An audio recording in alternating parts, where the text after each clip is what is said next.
What's with those people whispering over there? What the hell is going on? Everything had been taken. His identity, his memory, his real name. Now. He lived with the name people threw at him, like a piece of trash Jack Daniels. And bitterly. Even he believed that was his name. He was Jacobs Carter, the genius founder of VantaMind, the world's leading AI company. But no one believed that, because Jacobs was now a man with no past, no proof, no memory, only a janitor badge hanging on his chest and a mop covered in industrial dust. He woke up 7 months ago in a blindingly white hospital room, with two strangers standing before him, an expressionless doctor, and a classy blonde woman named Rachel Voss. She introduced herself as the guardian and said he had survived a horrific accident. She called him Jack, handed him a brief biography, a rehabilitation contract, and a new opportunity. A new opportunity, meaning working as a janitor in VantaMind's basement. You're one of the most miraculous recovery cases, Jack, Rachel said during their first meeting in the executive office. But memory doesn't need to come back. Let's start fresh lives simply, serve well, and everything will be fine. No one in the company knew Jack Daniels used to be Jacobs Carter. Or maybe they did, but they pretended not to.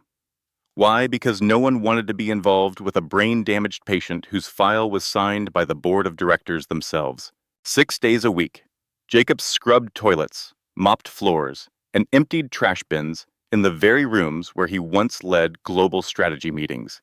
He learned to bow his head, learned not to talk back, learned to make himself the most invisible person in the room, because that was the only way to survive. The senior executives, who had once been interns under his supervision, now sneered when he greeted them. They ordered him to fetch coffee, wipe off their shoe marks, or stuffed insulting notes into his pocket that read, "Don't forget to scrub off your black stains too." The racism came sugar-coated, spoken through fake smiles and delivered in a tone meant to sound constructive. Jacobs clenched his teeth, stayed silent, survived. But inside him, a quiet uprising had begun. That evening, while Jacobs was vacuuming the break area, an engineer approached him quietly. "Do you remember me? I'm Dean. I used to work with you in the core systems team. I thought you were dead." Jacobs stared at him blankly. "I don't remember." Dean pulled an old group photo from his pocket.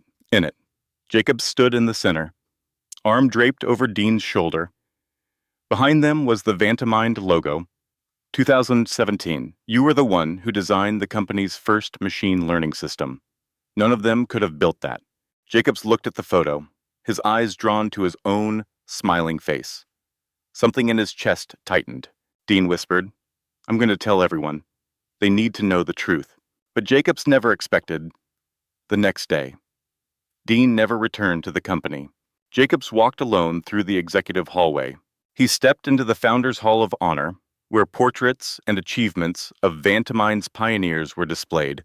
It was a place he had never entered since becoming a janitor, but that night, the door was unlocked, and in the silent room, under the dim maintenance lights, he saw an empty frame. The frame once hanging at the center of the wall, where he believed his own portrait used to be, had been removed. He looked down and saw a crumpled photo in the trash bin. Its corner, revealing a name, Jacobs Carter. He picked it up. His hand trembled. Just then, a voice spoke behind him. "You don't need to dig too deep into the past." Carter. Jacobs spun around. Rachel Voss stood in the shadows behind him, her eyes like frozen steel. She didn't yell, didn't fume. She just stood there, silent, like a storm waiting to break, and Jacobs felt like he had just stepped into the mouth of a volcano. She walked toward him, slowly, her heels tapping rhythmically on the stone floor. "I knew you'd sneak in here, eventually," she said softly, but her voice was sharp as a blade. "People like you never know how to be content with their place." "Place?" Jacobs asked, still clutching the wrinkled photo. "As someone we saved," Rachel emphasized. "You could have died like a stray dog in the gutter, but I gave you a second chance, a new life, a new name, Jack Daniels. No one remembers who Jacobs Carter was, and that's how it should stay. Jacobs met her gaze. It was slick and dangerous, like staring into the eyes of someone who knew everything and was willing to burn it all to keep it hidden. What was I? Before he asked. Here, Rachel smiled. A failed intern, she said. That's what your file says. And if you don't want to lose this second life, I suggest you fold that photo back up and throw it right where it belongs. Then she turned and walked away, saying nothing more. The next morning, Jacobs was assigned to clean the executive boardroom on the 21st floor, the very room where he had once led hundreds of strategy presentations, signed multi-million-dollar contracts, and announced AI breakthroughs to the world. Now, he was on his knees scrubbing shoe marks off the floor, listening to the same people who once reported to him laugh and chatter. Ha, ha, ha. Who let the janitor in here? You think he can tell the difference between spilled coffee and piss? Careful. That one looks a bit too smart. Might have been a hacker or something. Huh, if he was a hacker. I'm the president. Those words came with laughs, teasing tones, and phony pats on the back, but to Jacobs. Each word cut like a blade to the skin. No one in the room knew or wanted to know that he was the one who had written the Deep Core 7 algorithm, the very foundation of VantaMind's entire deep learning system.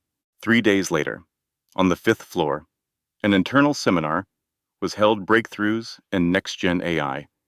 Jacobs was assigned to mop the back of the hall. He lingered quietly, pretending to rest as the technical team began their presentation. On the giant screen appeared a technical diagram labeled Neurocore Rex, and the presenter was none other than Rachel Voss. This is our new deep learning framework, she declared, developed by my technical team under my direction, a revolutionary step for healthcare and defense. Jacob squinted at the diagram. It was familiar. Every logic path, every node, even the typo in a small comment box, he had written it. 5 years ago, he whispered to himself, Func bind. Segment B, alpha to link equals Carter delta path. A long string of code flowed from his lips, fluent and flawless, down to the last semicolon. A young programmer nearby turned his head sharply, stunned. What the hell? Jacobs jolted, stopping mid-sentence. The programmer said nothing, just stared, then quietly pulled out his phone and started recording. When the presentation ended, Jacobs was wiping the floor near the stage. A manager passing by casually dropped a bundle of crookedly clipped papers at his feet. Try not to drop important files again. Jack, these are top-level documents. The voice was laced with mockery. Jacobs bent down. The top page read, Market Analysis for Neurocore Project. Lead Rachel Voss. Technical source unknown. Unknown. He smirked. None of them could have written that code. He stood up. Exited through the back door of the tech area. His steps were slow, but inside his mind, the logic circuits were spinning like a storm. It felt like his brain hadn't lost anything. It simply hadn't been allowed to remember. And now, it was coming back. That night, in a tiny janitor's break room, Jacobs opened his company-issued, beat-up laptop. He created a new text file, and from memory alone, he typed the entire Neurocore codebase. Not a single line wrong. He saved the file, encrypted it using a cipher he himself had invented, a code only one person on Earth could read. Jacobs Carter, and he was that person. Outside, in the hallway, the young programmer, the one who had recorded his recitation, quietly hit send on an email to an unnamed account. Attached was the voice file. The description read, I don't know who this man is, but he just recited a code only Carter was ever known to touch. 1 week after the seminar, Jacobs was summoned to the HR executive office on the 19th floor, a place he had never set foot in. You've been selected as Employee of the Month, the assistant said, flashing a hollow smile. Personally nominated by the CEO. Congratulations, Jack. The name Jack now scraped his ears like claws. He nodded blankly, unable to understand why Rachel, the woman he believed had orchestrated the destruction of his life, was suddenly honoring him in public. "Is there a dress code?" he asked. "Just your janitor uniform, as long as it's clean." The night of the event, the rooftop conference hall had been transformed into a spectacle of lights, flowing wine, live jazz, and sugar-coated congratulations. This was where the VantaMind elite gathered major shareholders, executive directors, international investors. Jacob stood alone at the back of the room, under the curious and mocking eyes of hundreds. They didn't know, or didn't care, that the man holding the tray of wine glasses had once stood on that very stage to pitch their Series A funding, on stage. Rachel stepped up radiant and confident, her smile practiced to perfection. "Tonight, we not only celebrate exceptional technological achievements," she declared, "but also the silent hands that keep this great machine clean, running smoothly." Sparse applause followed. "Please welcome Mr. Jack Daniels, a hard-working and, dare I say, adorable member of our staff." All eyes turned to Jacobs. He stepped onto the stage. His janitor uniform was crisp, yet it was still a humiliation surrounded by tailored suits and expensive colognes. Some chuckled, some turned away, but the cameras kept rolling. Rachel turned to him, smiling. "Jack, do you know why I chose you?" Jacob said nothing. "Because even without remembering who you are," she said, "you still clean floors better than anyone I've ever met. Maybe you're not a genius, but you're humble. And this world needs more people like that who know their place." Laughter erupted from the audience. She handed him a golden broom, engraved with the words, "Keep it clean, just like you always do." Jacobs tightened his grip around the golden broom. In that instant, a door inside his mind burst open.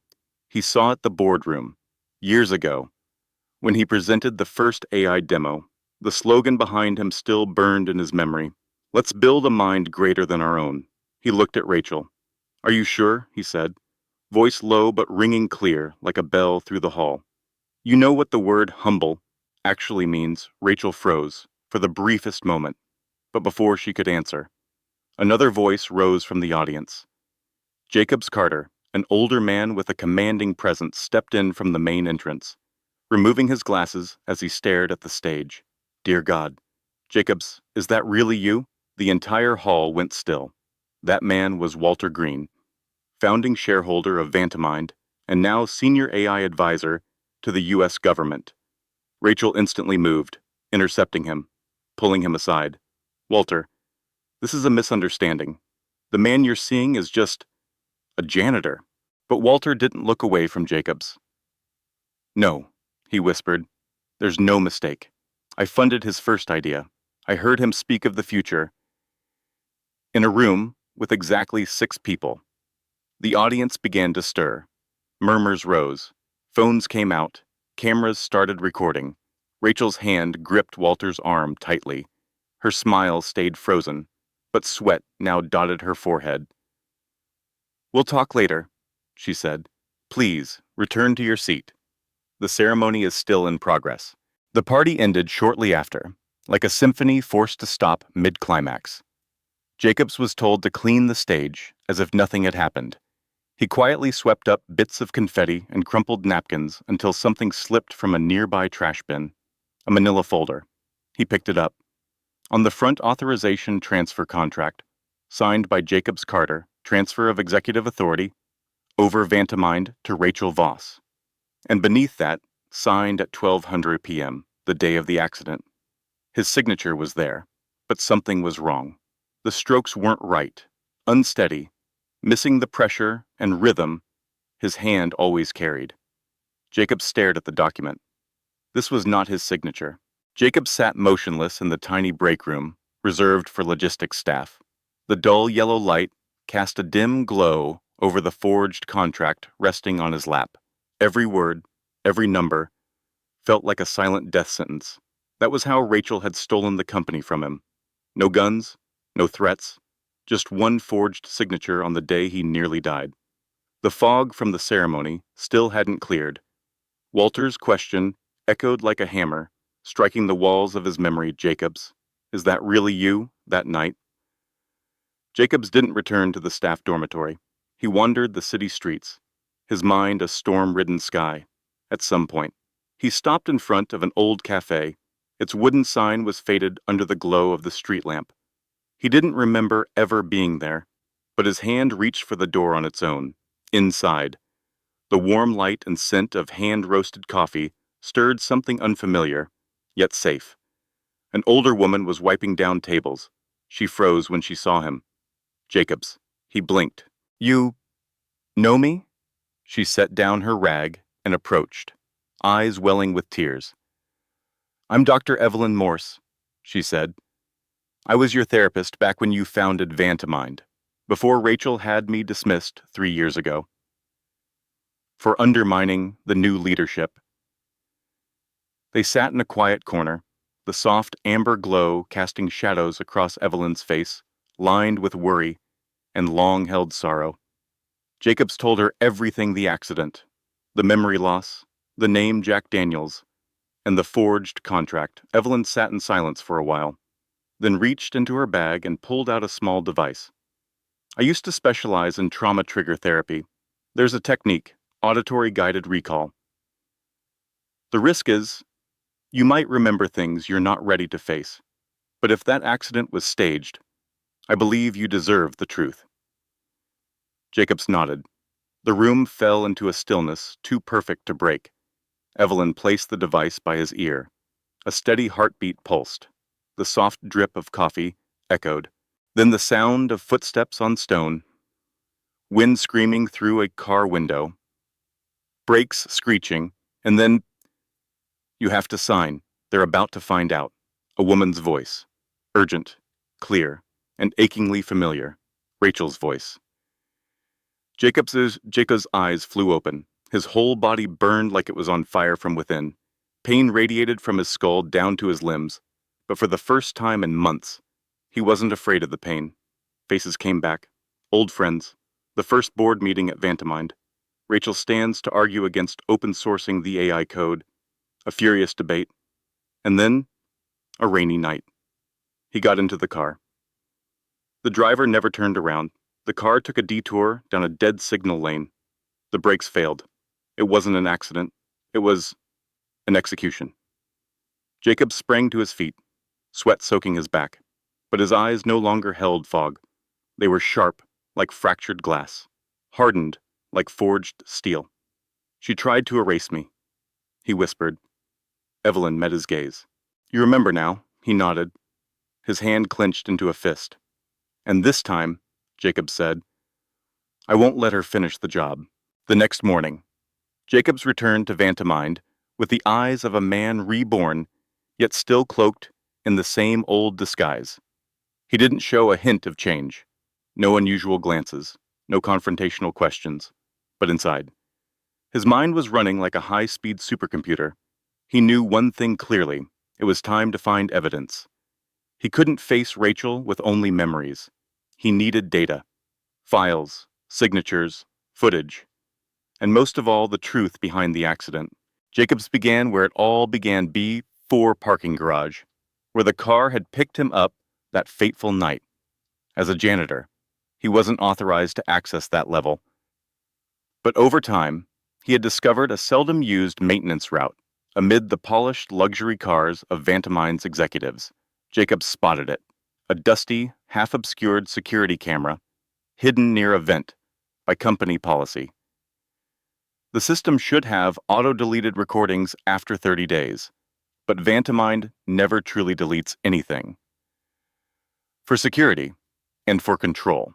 In the system maintenance room on the 3rd floor, where internal drives were stored, Jacobs took a risk.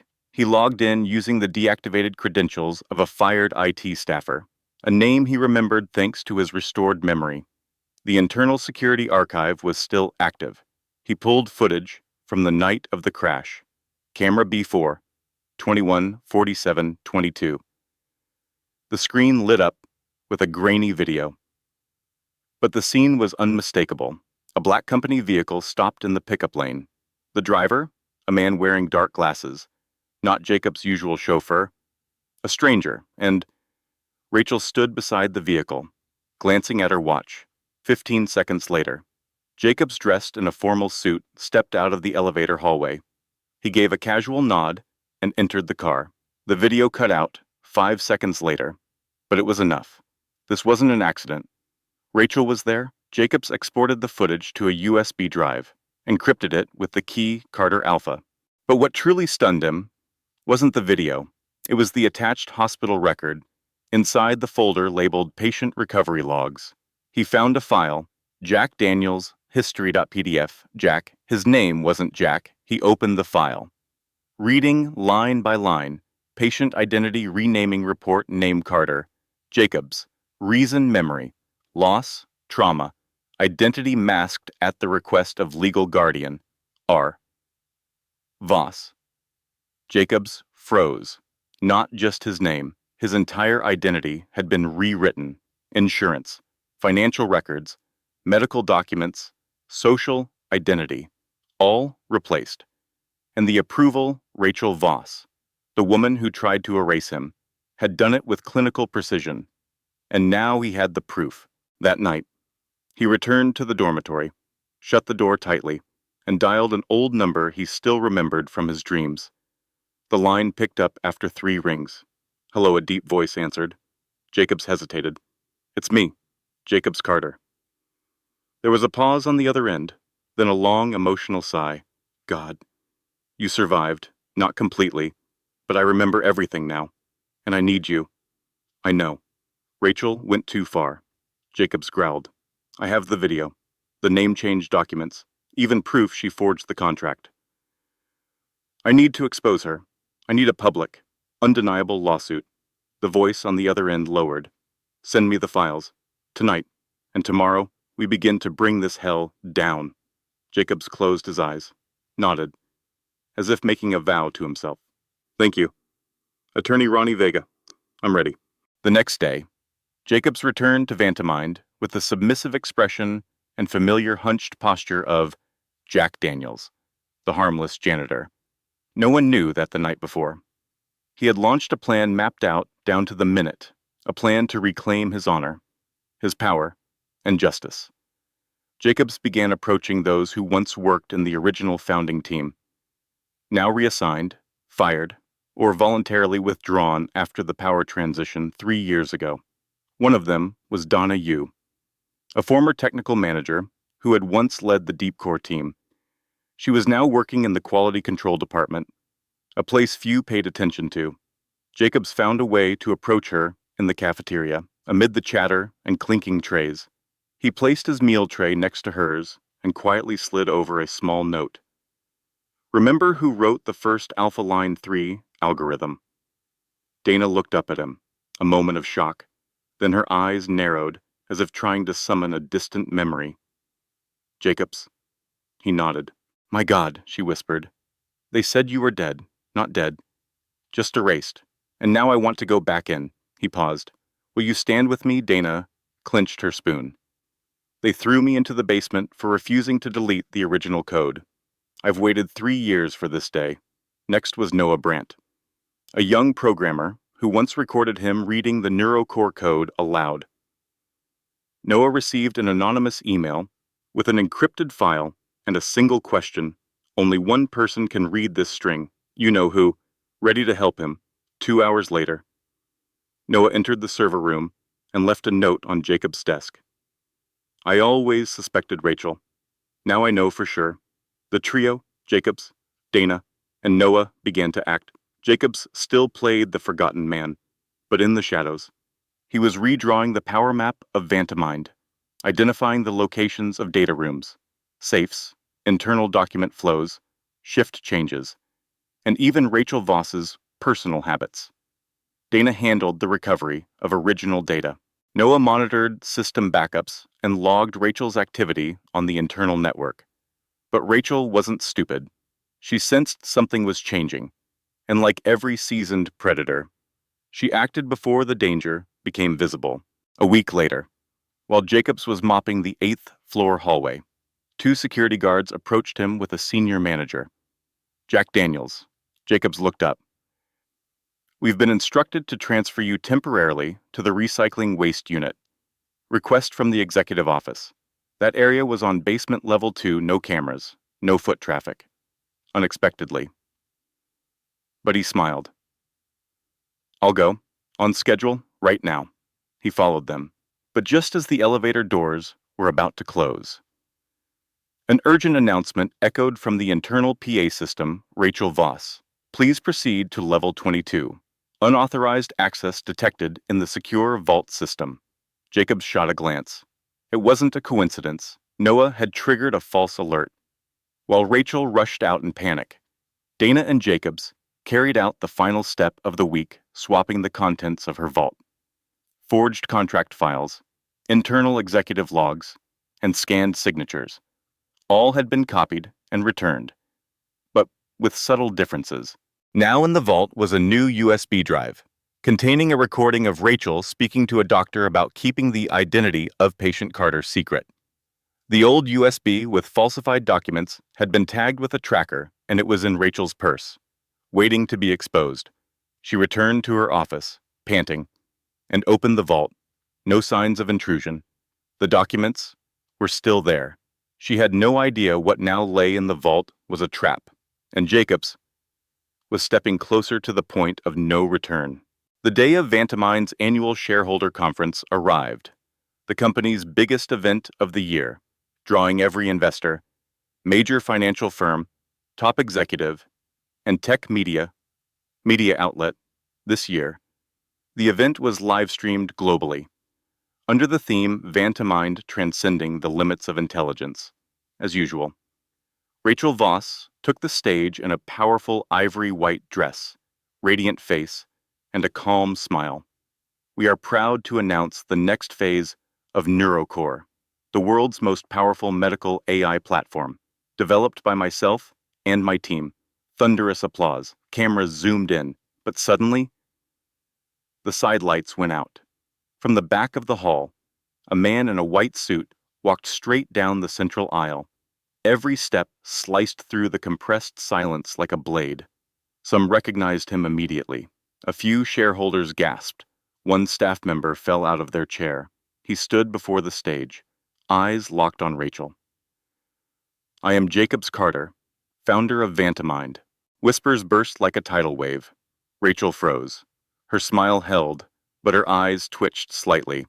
It's unfortunate when someone becomes obsessed with the past, she said into the mic, voice smooth. This man was once a patient we helped. Jacobs raised his hand. The main microphone switched to him. You call that help? Stealing the company, forging hospital records, changing my name to Jack Daniels, and dumping me in the trash room like garbage. The hall fell into stunned silence. Jacobs opened his briefcase and pulled out the forged power of attorney document, then a video clip showing Rachel beside a car on the night of the accident. The massive LED screen behind them switched to footage, Rachel standing by the car. Checking her watch, a man gets into the vehicle. 15 seconds later, the car drives into an unmonitored lane. Rachel took a step back. This is fake. This has been doctored. Noah, stationed at the tech booth in the back, played an audio clip of Rachel speaking to the doctor. Keep Carter's identity a secret. Just register him as Jack Daniels. He won't remember anything anyway. A second strike. Everyone stood up. Westbridge Capital pulled out their documents. The company's chief legal officer stepped toward the stage. Veteran shareholder Walter Green rose and shouted into the auxiliary mic. This is a corporate hijacking. She's destroyed the company's legacy. Rachel lost control. Her lips quivered, hands clenched, but her throat tightened. Any word she said now could be used against her. Jacob stepped forward. The spotlight shifted fully to him. He looked directly at her, then slowly scanned the entire room, once the peak of his glory, and also his darkest pit. You built an empire on my corpse. Now it's my turn to rebuild it on your collapse. The room was dead silent, eerily so. The media cut Rachel's feed. Shareholders began to leave their seats one by one. Security guards headed for the stage. The conference wasn't over, but the life of Rachel Voss had officially reached its end. According to Board Charter Article 14b, Walter Green declared into the microphone while still standing center stage, "I call for the immediate suspension of Rachel Voss from the position of Chief Executive Officer, effective immediately, pending internal investigation and federal prosecution." Applause broke out from the shareholders like a reflex. The camera feed cut away from Rachel. All attention shifted entirely to the man standing firmly beside her, Jacobs Carter. A ding sounded. From the side door of the auditorium, a man in a white lab coat walked out. In his hands was a thick folder sealed in a security envelope. "I am Dr. Linner, head of neurorehabilitation at Shallow Creek Medical Center. I confirm that patient Jacobs Carter fully regained consciousness by the 6th week after the accident." The request to change his identity and conceal his condition was submitted by someone named Rachel Voss, signed under the title of legal guardian. The name change to Jack Daniels was never reported to the regulatory authority. Rachel clutched her handbag. Her lips trembled. "That's not—" "I didn't." Jacobs stepped forward and held out a USB drive containing the recording of Rachel orchestrating the order to hide the patient and plotting to remove VantaMind's original staff. Each charge landed like a hammer blow, pounding the very foundation Rachel had built with lies and manipulation. Within less than 48 hours after the conference, the entire tech media, financial press, and national television exploded with the Rachel Voss scandal. High-profile CEO accused of erasing founder's memory to seize control. The survivor returns and topples the empire that tried to bury him. VantaMind officially suspends CEO, restores identity of Jacobs Carter. Rachel's bank accounts were frozen by emergency federal court order. Her attorneys couldn't access the company's internal systems. Contracts with major partners were suspended. Several large shareholders filed a class action lawsuit for fraud, abuse of power, and information concealment. The FBI officially launched an investigation. On Monday morning, Rachel appeared at VantaMind headquarters for the last time. Her face was gaunt, without makeup. She wore a black coat and a wide-brimmed hat, slipping in through the back door like a shadow. But she never made it past the main gate. 2 plainclothes federal officers were already waiting.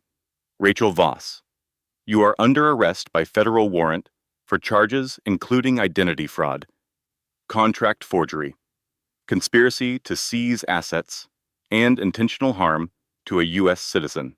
She turned, trying to run. Press cameras shot up. One of the officers calmly drew his handcuffs. Click. The sound of the metal cuffs echoed beneath the VantaMind logo, once the symbol of her glory, now the foundation of her total collapse. A journalist captured the moment. Rachel, head bowed, hands cuffed behind her back, walking through the doors of the very building where she had once thrown Jacobs Carter out onto the street. The photo went viral around the world. It was titled "The Price of a Deceptive Empire." 3 weeks after the shocking arrest, Jacobs Carter was officially reinstated as CEO of VantaMind. The press conference announcing the company's restructuring was packed. But this time, there were no staged lights or PR-crafted speeches. Jacobs stepped out as himself. No mask, no bowing, no need for permission to exist. "Before I was erased from the company I founded, I believed artificial intelligence could save lives. Now, I believe that integrity is the first thing we must learn to program." The room was completely silent. Jacobs looked toward the front row, where Dana, Noah, Attorney Vega, and Evelyn sat, the people who had walked with him through the darkness, the ones who proved that loyalty can survive in a world manipulated by power inside the company. Jacobs didn't immediately fire all those who had mocked and belittled him. Instead, he organized an internal seminar titled "Identity and Bias: The Danger of a One-Sided Perspective." Standing before all the employees, including those who once ordered him around, ridiculed, and humiliated him, he said, None of you knew the man you sent to take out the trash was the company's founder. But the truth doesn't vanish just because it's forgotten. I forgive, but I will not allow this to happen to anyone else again. Rachel Voss, meanwhile, was facing 17 years in federal prison. Her defense attorney tried to argue overambition as a mitigating factor, but the evidence provided by Jacobs and his legal team left no room for escape. She lost all her shares in VantaMind, was stripped of her MBA, and blacklisted from every tech company in the country. An empire has fallen, a symbol dethroned. Jacobs didn't celebrate, no parties, no victory speeches, no triumphant posts on social media like a hero returning from war.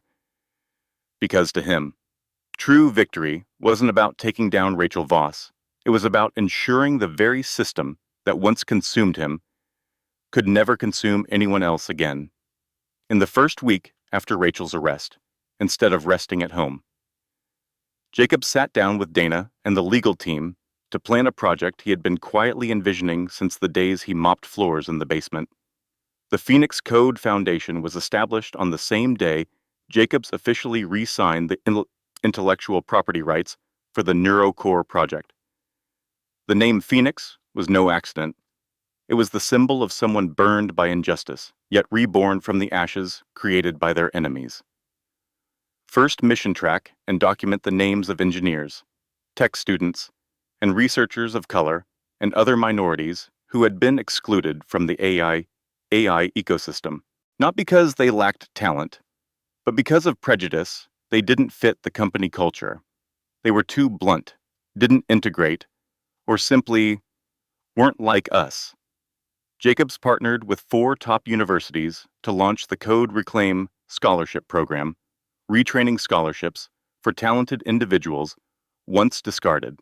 On the announcement day, he personally visited Terrence Grant, a black student once denied an internship at VantaMind 3 years ago for being too inclined towards social theory. His evaluator at the time was Rachel. Now, Terrence stood at the door of the next-gen AI lab, nervously holding a new employee badge embossed with the VantaMind logo. Jacob smiled at him and held out his hand. This time, I'm not asking if you fit the culture. I'm asking, are you ready to change it? 1 week later, in an internal company interview, Jacobs announced the new head of R&D, Elena Sato, an Asian-American engineer once pushed off the team for being too aggressive in debate, according to the old leadership's assessment. Elena had submitted her resignation after being excluded from all strategic meetings for 3 straight months. Now, she sat in the very seat they once barred her from. When I left, they said I couldn't manage my emotions. Today, I lead a team of 37, and I expect them to manage their silence when faced with what's wrong. Jacob sat in the back, arms crossed, nodding slowly. Beyond the company walls, Jacobs also launched Ground Zero Labs, a startup investment branch of Phoenix Code, focused on funding AI projects founded by people of color, especially those rejected by traditional venture capital. For the first time, founders didn't have to soften their voices, change their wardrobe, or attach a white co-founder just to be heard. And then, on VantaMind's homepage, where once flashy slogans about machine learning speed and data supremacy had run, now stood a simple line of white text on black: artificial intelligence cannot save humanity. If humanity doesn't save itself first. No PR writer penned that. Jacobs typed it himself after reflecting on the journey from CEO to janitor, and finally, back to simply being human, for the first time in the truest sense. In a final national television interview, the host asked, "Do you think your life would have been different if you had never met Rachel Voss?" Jacobs paused, then offered a faint smile. "She nearly destroyed me. But in that wreckage, I found something I never had before. Not a company, not power, but a reason to start over." He turned to the camera. "I was erased from the very story I created, but starting today, I will keep writing it, and no one will ever have the power to erase that truth again." The studio lights slowly dimmed, and Jacobs Carter, once cast into the bottom of society, now stepped out of the shadows, not to seek revenge, but to transform the very system that once rejected him.